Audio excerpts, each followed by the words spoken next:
Chapter चल रहा है ये विद्युत, इलेक्ट्रिसिटी आज शुरू करेंगे, ठीक है। और ये क्लास 10th का फिजिक्स है और इलेक्ट्रिसिटी चैप्टर 4 है हम लोग का बिहार बोर्ड के अनुसार।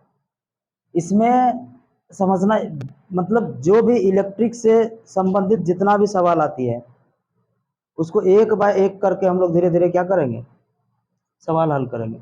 इसमें न्यूमेरिकल्स का बहुत बड़ा योगदान रहता है। न्यूमेरिकल्स बहुत मैंने समझना है तुम लोगों को किस तरह से बनाया जाता है। और इसको जो है ये चैप्टर क्या है ना, थोड़ा सा इमेजिनेशन पर चलता है। जैसे कुछ कुछ चीज है जो आपको प्रैक्टिकली नहीं समझ में आएगा, है ना। जैसे विद्युत है तो विद्युत के अंदर इस वायर के अंदर जो है इलेक्ट्रॉन बह रहा है, तो वो दिखाया नहीं जा सकता है ना, उसको एज्यूम करना पड़ेगा, मान लेना पड़ेगा कि ऐसा ही होता है, ये होगा, ठीक है। जैसे समझिए ये ये मान लो तालाब है, क्या है, क्या है, तालाब। और तालाब का पानी अगर ये बहेगा इधर तो इसको क्या कहेंगे, धारा। पानी जब बह रहा है तो उसको क्या कहेंगे, धारा कहेंगे। पानी जब बहेगा तो उसको पानी की धारा कहेंगे ना, पानी धारा हो गया। जैसे इसको जल धारा, बात समझ आ रही है, जल धारा। सेम इसी कंडीशन से आप समझिए कि ये कोई तार है और इस तार के अंदर इलेक्ट्रॉन है, क्या है, इलेक्ट्रॉन। ये इलेक्ट्रॉन अभी उसी प्रकार से है जिस प्रकार से इस तालाब में पानी है भरा हुआ है, ठीक है, इलेक्ट्रॉन है इसके अंदर। अब ये होता है कि जैसे ही इसमें जो है आप इलेक्ट्रिसिटी से इसको जोड़ा जाता है, ठीक है ना, ये क्या करता है, प्रवाह करता है। और जब प्रवाह करेगा इसको एक्चुअल में कहते हैं आवेश, क्या कहते हैं, आवेश। और जब ये प्रवाह करेगा इसको क्या कहेंगे, धारा। आइए क्या कहेंगे, धारा। तो आवेश की धारा, आवेश की धारा को क्या कहेंगे, जब वो प्रवाह करने लगे, जब वो चलने लगे, तो उसी को विद्युत कहते हैं। और दूसरा इसका कोई मतलब नहीं है, समझिएगा। जैसे इसको जल धारा कहते हैं उसी प्रकार इसको क्या कहेंगे, विद्युत बह रहा है विद्युत धारा कहेंगे। समझ में आ रही है, इसको क्या कहेंगे, विद्युत धारा। डेफिनेशन इसका क्या होगा, लिखिए, डेफिनेशन लिखा देते हैं।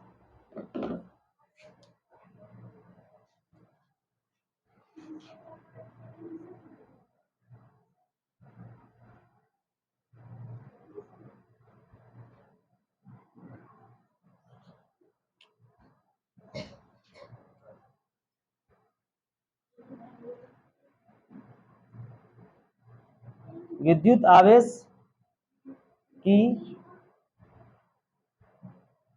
प्रवाह की दर को विद्युत धारा कहते हैं। विद्युत धारा किसको कहते हैं, इलेक्ट्रॉन जब प्रवाह होने लगती है तो उसी को क्या कहेंगे, विद्युत धारा कहेंगे। और विद्युत धारा जो होती है इसका फॉर्मूला जो आता है, फॉर्मूला क्या होता है इसका, इसको आई से इंडिकेट करते हैं। आई बराबर होता है क्यू अपन ए, क्यू अपन एस, ठीक है।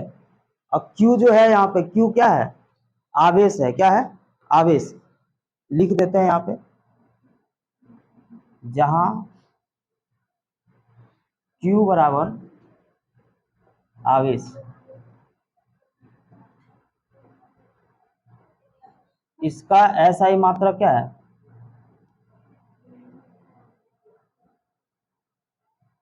कूलाम होता है, कूलाम।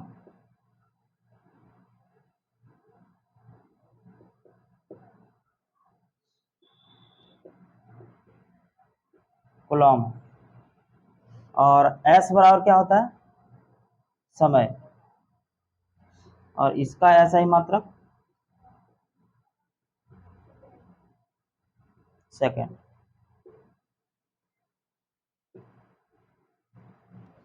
और आई बराबर क्या हो गया,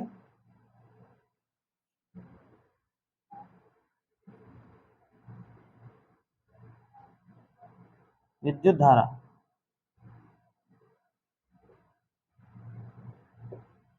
इसका SI मात्रक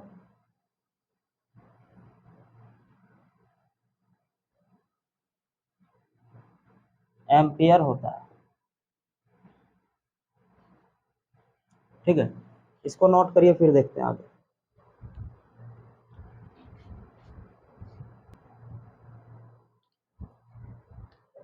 तो इसमें कोई दिक्कत है? देखो यहाँ पे एस नहीं टी होना है, बाय मिस्टेक हो गया। तो विद्युत आवेश की प्रवाह की दर को ही विद्युत धारा कहते हैं। विद्युत जो या फिर इसका एक और डेफिनेशन आप समझ सकते हैं कि प्रति एकांक समय में किसी चालक द्वारा, अब चालक का मतलब क्या होता है? चालक का मतलब होता है हर वो चीज जिससे इलेक्ट्रॉन प्रवाहित हो जाती है। जैसे लोहा का चीज हो गया, जैसे धातु का कोई भी चीज मान लो जिससे बिजली पार हो जाती है। जैसे मान लो ये तार है, वायर है ना, जो भी चीज का तार बनाया जा सकता है वो सारा क्या होता है? चालक कहलाता है। तो चालक प्रति एकांक समय में किसी चालक से प्रवाहित आवेश की मात्रा को विद्युत धारा कहते हैं।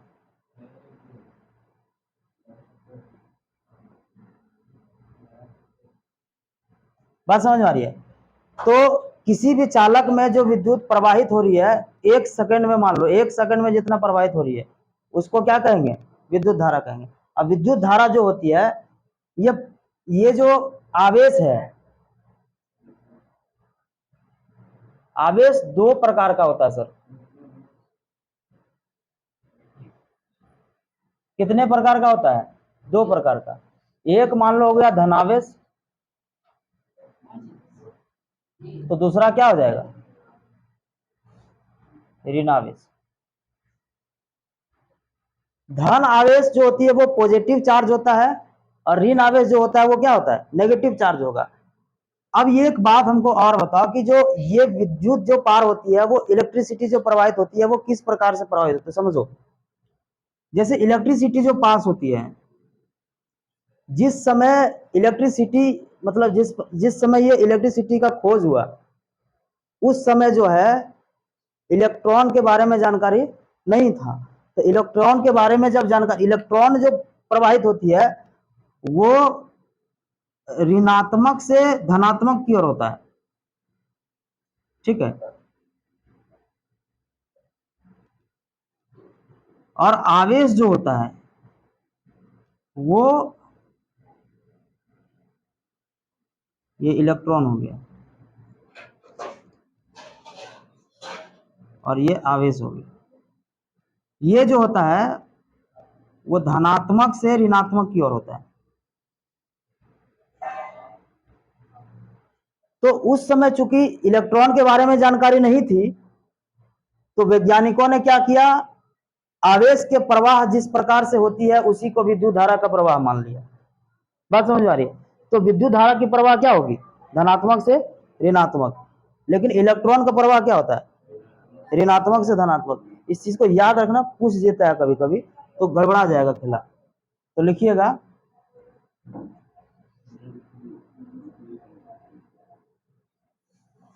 विद्युत धारा की प्रवाह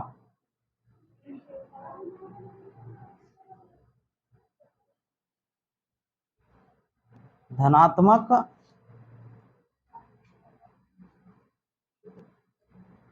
आवेश की प्रवाह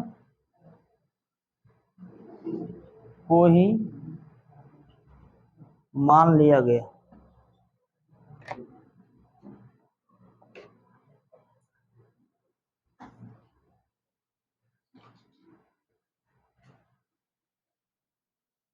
क्योंकि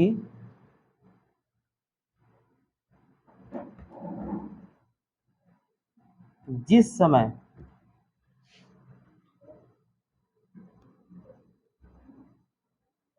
विद्युत धारा की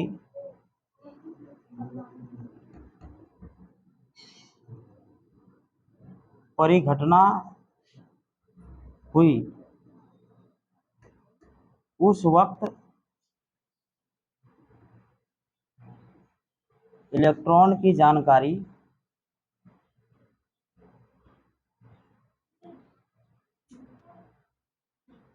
नहीं थी। ठीक है, ये मिटा दें इधर, ये तो हो गया ना।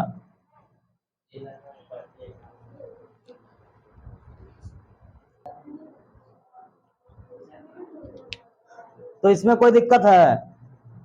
विद्युत धारा की प्रवाह कैसी होती है? धनात्मक से ऋणात्मक। और इलेक्ट्रॉन की प्रवाह कैसी होती है?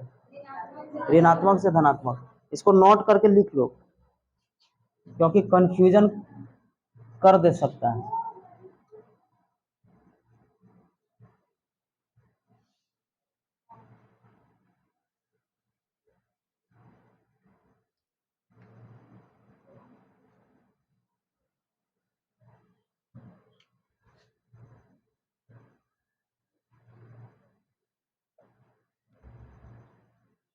विद्युत धारा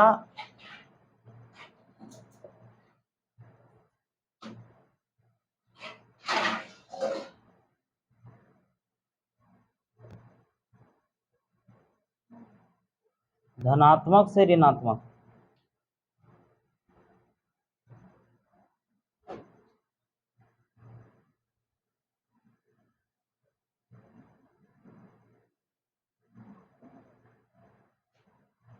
इलेक्ट्रॉन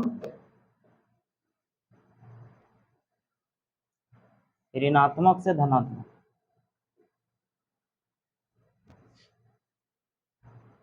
अर्थात विद्युत धारा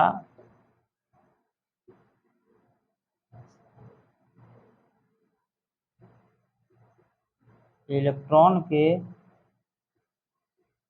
प्रवाह की विपरीत दिशा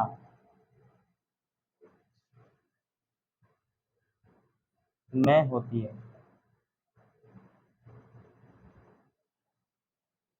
ठीक है, देखो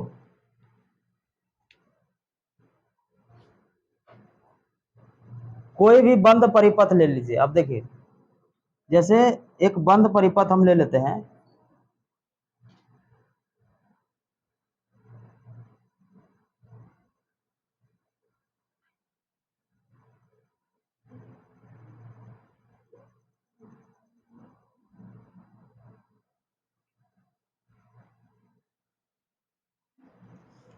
जब भी इलेक्ट्रिसिटी पास होता है तो वो बंद परिपथ होना बहुत जरूरी है। बंद परिपथ का मतलब क्या हो गया? तार कहीं टूटा हुआ नहीं होना चाहिए। अगर तार टूटेगा तो वो ऑटोमेटिक पार नहीं होगा। होगा क्या? नहीं होगा। इसलिए क्या करता है, अब ये मान लो एक बैटरी है, एक सेल है, इससे अगर बल्ब जलेगा कब? जब आप स्विच ऑन करिएगा, है ना। स्विच ऑन करिएगा तो वो बल्ब जलेगा, स्विच ऑफ करिएगा तो स्विच वो जलना बंद हो जाएगा। क्योंकि जब स्विच ऑफ किया जाता है तो यहाँ पे क्या होता है, कनेक्शन कट जाता है।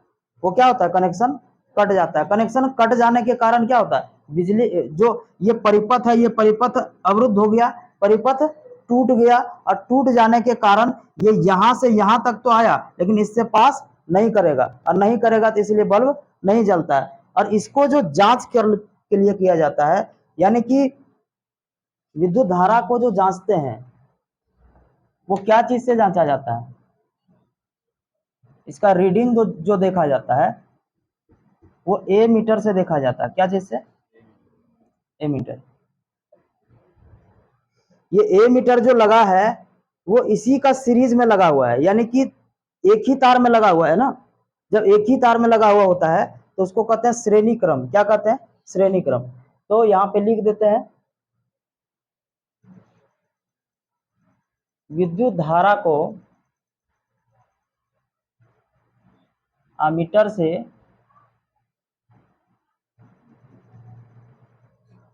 मापा जाता है तथा इसे श्रेणी क्रम में जोड़ा जाता है। ठीक है, और देखो एक इलेक्ट्रॉन में कितना होता है बताओ। जैसे एक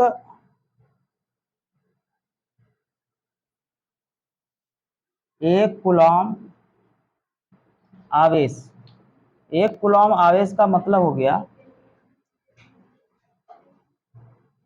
6.25 गुना 10⁻18 इलेक्ट्रॉन। ठीक है,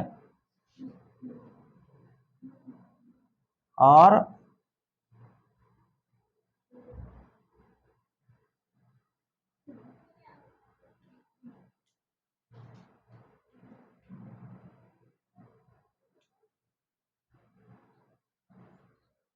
लिखो इतना पहले। हाँ बना लो ना।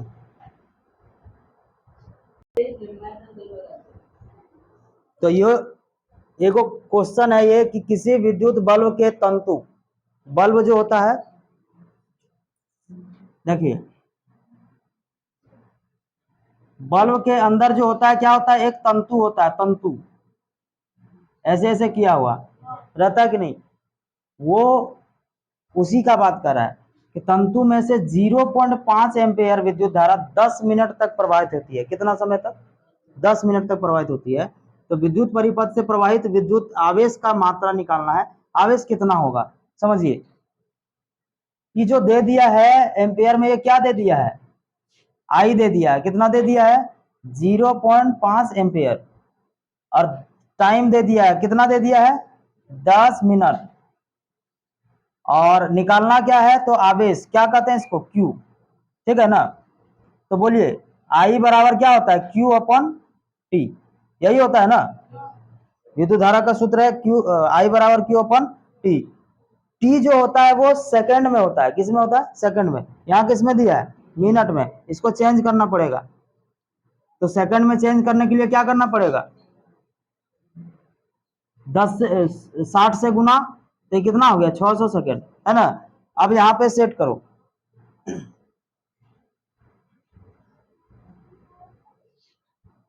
आई दिया कितना, 0.5, क्यू कितना है, क्यू निकालना है, और टी कितना दिया है, 600। ठीक है, अब इसको हम आगे करते हैं, तो ये ऐसे गुना हो जाएगा, तो क्यू बराबर क्या हो जाएगा, 0.5 गुना 600। तो क्यू कितना हो जाएगा, ये दोनों को गुना करोगे तो कितना आएगा, 600 को 5 से गुना करो, कितना हो जाएगा, 3000 हुआ ना। एक अंक के बाद पॉइंट बैठा देंगे, कितना हो जाएगा, 300, 300 कूलम। कोई दिक्कत? छोटा छोटा न्यूमेरिकल से ही सब एक नंबर वाला पूछ देता है, करो इसको।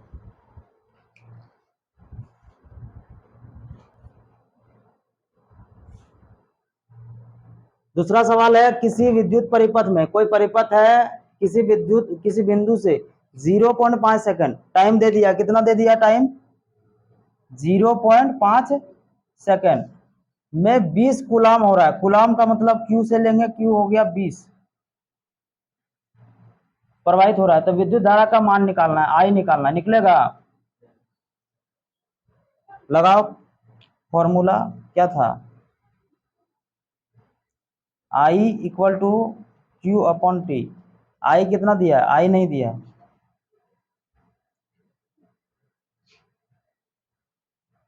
क्यू कितना है 20, और टी कितना है 0.5। तो आई का वैल्यू क्या हो जाएगा, ये 5, ये पॉइंट हटाएंगे इधर से, तो इसके बदले ऊपर 10 लिखना पड़ेगा, है ना। और इसको काट सकते हैं, काटिए, 5 एकम 5, 5 दूनी 10, तो जगह 20 गुना 2 कितना हो गया,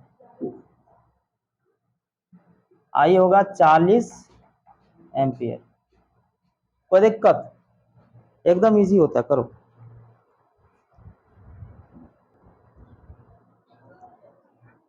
अगला सवाल है, एक कूलॉम आवेश में कितने इलेक्ट्रॉन होती है। तो यहाँ तो हालांकि उसका आंसर लिखा हुआ है कि एक कूलॉम आवेश में कितना होता है, 6.25 इंटू 10 टू द पावर -18, मैंने 18 -18 नहीं, 18 कूलॉम। ठीक है, अब इसको थोड़ा सॉल्व कर लेते हैं। देखो, एक इलेक्ट्रॉन में इतना कूलॉम होता है, वो 1.6 गुना 10⁻−19। ठीक है, सूत्र होता है Q equal to N E. क्या होता है Q equal to N E, इसको याद रख लेना है, Q equal to N E. तो Q के जगह पर एक कूलम बोला है, सवाल में क्या बोला है, एक कूलम ना, तो एक यहाँ पे लिख दिए, N तो ऐसे ही रहेगा, और इलेक्ट्रॉन जो होता है 1 कूलम्ब में इतना, ये 1.6 गुना 10⁻−19। अब इसको इधर ले आएंगे चाहे इसको इधर ले आएंगे, एक ही बात है। तो 1 कूलम्ब बराबर क्या हो गया 1.6 10⁻−19 C इक्वल टू n। यहां तक कोई दिक्कत? देखो ई दोनों के बीच में क्या संबंध है, गुना का संबंध है। गुना बराबर के उस पार जाएगा क्या हो जाएगा, भाग हो जाएगा, इसीलिए इसको कहां पे ले आए हैं, नीचे, ठीक है ना। अब इसको n बराबर क्या लिख सकते हैं, बताओ, ये c से c दोनों कैंसिल आउट कर दिए। ये जो 10⁻19 लिखा हुआ है ये बटे में है, अगर इसको ऊपर ले जाएंगे तो वो प्लस हो जाता है, पता है कि नहीं। मैथ में इतना पहले से पता होगा कि जो माइनस नीचे है वही चीज अगर ऊपर ले जाते हैं तो वो क्या हो जाता है, प्लस हो जाता है, चिन्ह चेंज हो जाएगा। अगर प्लस है अगर नीचे ले आए तो वो क्या हो जाता है, माइनस हो जाता है। तो ये चीज याद रखना। तो इसको अगर यहाँ पे लिखे हम तो 10⁻19 और ये क्या हो जाएगा नीचे 1.6, एक ऊपर था, एक का कोई वैल्यू नहीं है, हाँ ठीक है, माइनस हट गया ना, इसका माइनस हट गया। अब अगर इस पॉइंट को हम हटाना चाहें तो एक 10 और लगाना होगा, ठीक है। तो n बराबर क्या हो गया 10⁻19 और एक 10 और है, तो 10⁻20 लिखते तो कोई कष्ट है क्या, नहीं ना। 10⁻20 और यहाँ पे 16, थोड़ा सा और बढ़ते हैं और हम क्या करते हैं, यहां से 2 को निकाल लिए और लिख दिए 10⁻18। 20 को 10 10 10 होगा ना इसके अंदर, 20 को हम 2 को हम 10 बाहर कर लिए, मैंने 100 बाहर कर लिए, तो यहाँ पे 10 कितना बच गया, 18 बच गया। हाँ नहीं नहीं, 2 को निकालेंगे, 2 को 0 100 ना होगा, 10 गुना 10, 2 को निकाले तो 10⁻2 हुआ नहीं, ठीक है। अब इसको थोड़ा सा प्रयास करते हैं, काट देते हैं, 4 के टेबल में 4 बार में और 4 के टेबल में ये 25 बार में, तो n हो गया 25 गुना 10⁻18 और बटे में 4, ठीक है ना। अब इसको जब आप सॉल्व करिएगा तो वही आंसर आ जाएगा 6.25 इंटू 10⁻18 कूलम्ब इलेक्ट्रॉन। कोई दिक्कत, बस वैसे ही कर लो।